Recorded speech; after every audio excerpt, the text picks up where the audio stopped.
بسم اللہ الرحمن الرحیم۔ جنت میں ذاتی مکان حاصل کرنے کے 8 طریقے۔ مسجد کی تعمیر میں حصہ ملانا۔ نبی کریم صلی اللہ علیہ وآلہ وسلم کا ارشاد ہے، جس شخص نے اللہ تعالیٰ کی خوشنودی کے لیے مسجد تعمیر کی تو اللہ تعالیٰ اس کے لیے جنت میں گھر بنا دے۔ مریض کی عیادت کرنا فرمان نبی کریم صلی اللہ علیہ وآلہ وسلم ہے، جس نے کسی بیمار کی عیادت کی یا اللہ کے لیے کسی بھائی سے ملاقات کی تو اسے ایک پکارنے والا یعنی فرشتہ کہتا ہے کہ تجھے مبارک ہو اور تیرا چل کر آنا مبارک ہو اور تو نے جنت میں گھر بنا لیا۔ اولاد کی موت پر صبر کرنا فرمان رسول اللہ صلی اللہ علیہ وآلہ وسلم ہے، جب کسی شخص کا بیٹا فوت ہو جاتا ہے اور وہ اس مصیبت میں اللہ کی تعریف اور انا للہ و انا الیہ راجعون پڑھتا ہے تو اللہ سبحانہ و تعالیٰ فرماتے ہیں، میرے بندے کے لیے جنت میں ایک عظیم الشان گھر بناؤ اور اس کا نام بیت الحمد رکھو۔ جھگڑا چھوڑنا رسول اللہ صلی اللہ علیہ وآلہ وسلم فرماتے ہیں، میں اس شخص کے لیے جنت کے بیچ میں ایک گھر کا ضامن ہوں جو حق پر ہونے کے باوجود جھگڑا چھوڑ دے۔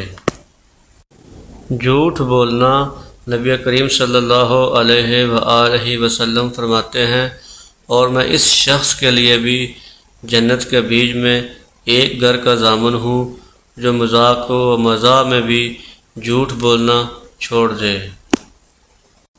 اعلیٰ اخلاق فرمان رسول اللہ صلی اللہ علیہ وآلہ وسلم ہے، اور میں اس شخص کے لیے جنت کے بیچ میں ایک گھر کا ضامن ہوں جو اعلیٰ اخلاق کا مالک ہو۔ 12 رکعت نوافل کا اہتمام کرنا۔ نبی کریم صلی اللہ علیہ وآلہ وسلم فرماتے ہیں، جو مسلمان بندہ بھی ہر دن اللہ تعالیٰ کی رضا کے لیے فرض نماز کے علاوہ 12 رکعت نوافل نماز پڑھے گا تو اللہ تعالیٰ اس کے لیے جنت میں ایک گھر بنائیں گے۔ نماز کی صف میں موجود خلا پر کرنا۔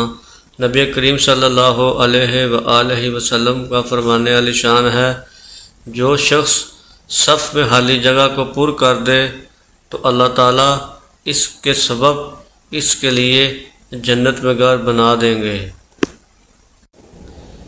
6 چیزوں کی ضمانت پر جنت کی ذمہ داری۔ حضرت انس بن مالک سے روایت ہے کہ نبی کریم صلی اللہ علیہ وآلہ وسلم نے ارشاد فرمایا، تم لوگ اپنے بارے میں مجھے 6 چیزوں کی ضمانت دے دو، میں تمہارے لیے جنت کی ذمہ داری لیتا ہوں۔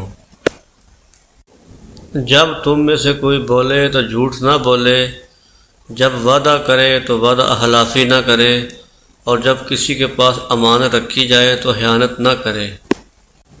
اپنی نگاہوں کو نیچی رکھو، یعنی جن چیزوں کو دیکھنے سے منع کیا گیا ہے ان پر نظر نہ پڑے۔ اپنے ہاتھوں کو ناحق مارنے وغیرہ سے روکے رکھو، اپنی شرمگاہ کی حفاظت کرو۔